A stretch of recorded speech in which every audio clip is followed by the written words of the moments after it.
बहू ने मेरी सारी उम्मीदों पर पानी डाल दिया। प्रकाश बाबू एक सरकारी पद पर थे। सरकारी नौकरी से रिटायर होकर आराम की जिंदगी बिता रहे थे। बेटी किंजल का विवाह अपने ही शहर के एक मिडिल परिवार में 3 साल पहले ही कर चुके थे। बेटा रवि एक प्राइवेट कंपनी में काम करता था और पत्नी सुनंदा सुघट गृहिणी थी। पत्नी के सहयोग से ही उन्होंने अपनी सीमित आय में ही बच्चों को सेटल किया और अपना मकान भी बना लिया था। अब वे रवि का विवाह करके अपनी आखिरी जिम्मेदारी से मुक्त होना चाहते थे। बहू के संबंध में सुनंदा जी की एक विशेष इच्छा थी। अपने साथ उठने बैठने वालों के मुख से जब नौकरी वाली बहू की बातें सुनती थी तो सोचती कि काश मुझे भी नौकरी वाली बहू मिल जाए। शादी ब्याह को सेटल कराने में उनका छोटा भाई काशी बहुत माहिर था। सो अपनी पसंद बताकर रवि के लिए पत्नी ढूंढने की जिम्मेदारी उन्होंने अपने भाई काशी बाबू को दे दी। काशी बाबू ने भी इस काम में तनिक भी देरी नहीं की और अपने ही गांव के एक परिचित की बेटी सुमन, जो सुंदर सुशील होने के साथ साथ सुनंदा जी के ही शहर के एक अस्पताल में महिला की डॉक्टर भी थी, उससे रवि के विवाह की बात चला दी। सुनंदा जी के लिए तो लड़की नौकरी करती है, यही बहुत था और प्रकाश बाबू ठहरे पत्नी के अनुचर। बस एक दिन सुनंदा जी सपरिवार अपने होने वाली बहू को देखने चल दी। रवि और सुमन ने भी एक दूसरे को पसंद कर लिया और उसी दिन अंगूठी पहनाकर सगाई की रस्म पूरी कर दी गई। शुभ मुहूर्त में सुनंदा जी ने बेटे का विवाह कर दिया और सुमन को बहू बनाकर ले आई। भरा पूरा परिवार और सहेली जैसी ननद किंजल का स्नेह पाकर सुमन बहुत खुश थी। विवाह से पहले ही उसने अस्पताल से 1 महीने की छुट्टी ले ली थी, इसीलिए अपने पति और परिवार वालों के समय बिताने का उसे पूरा मौका मिल गया था। कुछ दिनों बाद किंजल अपने ससुराल चली गई और रवि भी अपने काम पर जाने लगा। सुमन सास के पास बैठती, उनके काम में हाथ बटाती और उन्हें अस्पताल के किस्से सुनाकर उनका मन बहलाती। उसने भी तो ऐसे ही ससुराल की कल्पना की थी जो उसे मिल गया था। सुनंदा जी तो इतनी खुश थी कि अपने पति और रिश्तेदारों को कहती रहती कि मेरी तो अब सारी उम्मीदें पूरी हो गई हैं। 1 महीने की छुट्टी खत्म होते ही सुमन अस्पताल जाने लगी। जाने से पहले वह सास ससुर का नाश्ता, दवाइयाँ, फल दूध आदि सब तैयार कर जाती। कुछ रह जाता तो अस्पताल से घर के नौकर को फ़ोन करके पूरा करने का याद दिला देती थी। अस्पताल से आने पर भी सारे काम पर उसकी बराबर नज़र रहती थी।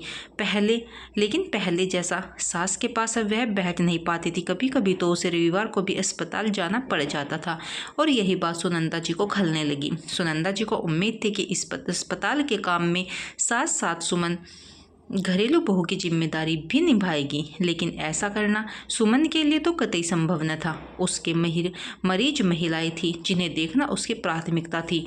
बस इसी बात पर सुनंदा जी ने अपनी बहू से दूरी बना दी। उसके कुछ पूछने पर हाँ हूँ कह देती, यहाँ तक कि बेटी को फ़ोन करके कहती कि मेरी उम्मीदों पर तो पानी फिर गया। एक दिन उनका भाई काशी बहन से मिलने आए तो उस पर बरस पड़ी कि तूने तो मुझे ठग दिया, दूसरों की बहुओं को देखो और एक हमारी है। काशी बाबू ने अपनी बहन को बहुत समझाने की कोशिश की, लेकिन सुनंदा जी तो बस अपने आगे किसी की कहाँ सुनती। किंजल अपनी भाभी को बहुत अच्छी तरह से समझती थी, इसीलिए एक दिन उसके अस्पताल जा पहुंची। अस्पताल में अच्छी खासी भीड़ थी। बड़ी मुश्किल से सुमन ने किंजल से मिलने के लिए 5 मिनट का समय निकाला। हालचाल पूछने के बाद सुमन ने आने का कारण पूछा तो किंजल टाल गई, बोली यूं ही आपसे मिलने को दिल किया, कहकर वहां से लौट आई। उसने अपने पिता को फ़ोन करके कहा कि भाभी दिन भर महिलाओं की सेवा में लगी रहती है और माँ है कि उनकी तुलना दूसरों से करके बेवजह कूटती रहती है, जो उनकी सेहत के लिए ठीक नहीं है। और यही हुआ। सुनंदा जी का ब्लड प्रेशर लो हो गया। घबराहट बेचैनी के काले ने उन्हें घेर लिया। रवि ने तुरंत डॉक्टर को फ़ोन किया। चेकअप करने के बाद डॉक्टर ने उन्हें फुल रेस्ट करने और तनाव मुक्त रहने की सलाह दी। सुमन ने अस्पताल से कुछ दिनों की छुट्टी ले ली और सास की देखभाल में जुट गई। डॉक्टर तो वो थी ही, हर तरह से सास का ख्याल रखने लगी। बहू की सेवा से सुनंदा जी के स्वास्थ्य में तेजी से सुधार होने लगा। उसी समय काशी जी बहन से मिलने आए। सुनंदा जी ने कुछ कहना चाहा तो काशी ने उनके मुंह पर अपना हाथ रख दिया और बोले, दीदी दूसरों की बहुएं कैसी भी हों, आपकी बहू जैसी कभी नहीं हो सकती। आपके बदले व्यवहार को देखते हुए भी सुमन के चेहरे पर सिकन तक नहीं आई। किंजल अपने ससुराल है, बेटा अपने काम पर, तो इन सब की कमी सुमन ही तो पूरी कर रही है ना। आपने तो उससे बहुत सारी उम्मीदें लगा ली थी जिसे पूरा करने की वह हर संभव कोशिश वह कर रही है, लेकिन क्या आप उसकी उम्मीद पर खरी उतरी। भाई काशी की बात सुनकर सुनंदा जी सोचने लगी। तभी नीलिमा जूस लेकर आगे, जीजा जी से मिल आता हूँ, कहकर काशी बाबू चले गए। सुमन जूस रखकर जाने लगी क्योंकि वो नहीं नहीं चाहती थी कि उसकी वजह से मम्मी जी कोई टेंशन लेते भी। सुनंदा जी ने हाथ पकड़कर रोक लिया। बोली, बहू तुम्हें पाकर मेरी तो सारी उम्मीदें पूरी हो गई, लेकिन मैं कुछ नहीं। कहते हुए उनकी आंखों से आंसू बहने लगे। सुमन उनके आंसू को पोंछते हुए बोली, मम्मी जी मुझे तो आपने उम्मीद से ज़्यादा दिया है। रवि जैसा केयरिंग पति और किंजल दीदी जैसी प्यारी ननंद के रूप में बहन मिलने के बाद तो मेरी सारी तमन्नाएं ही पूरी हो गई। अच्छा, अगर ये बात है तो मेरी एक इच्छा और पूरी कर दो। सुनंदा जी ने हंसते हुए कहा, आगे दीजिए मम्मी जी, हमारे बीच में आए जी शब्द को हटा दो। मम्मी जी नहीं, सिर्फ मम्मी, माँ कहकर पुकारो पूरे हक से। ये कहकर सुमन माँ कहकर अपनी सास के गले लग गई। दोनों की आंखों से भावनाओं का समंदर बहने लगा। दरवाजे के बाहर खड़े प्रकाश जी अपनी पत्नी का नया रूप देखकर चकित थे।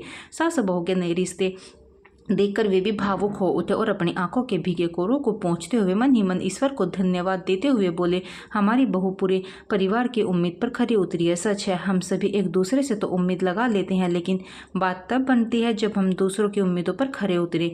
अपनों के चेहरे पर मुस्कान लाए बहू बहू होती है, कोई काम की मशीन नहीं जो वो बाहर और अंदर सब देखे। जैसा हम चाहते हैं बहू हमारे काम आए और हमारे परिवार का ख्याल रखे, ऐसा ही हमें भी करना चाहिए। हमें भी बहू का पूरा ख्याल रखना चाहिए। धन्यवाद।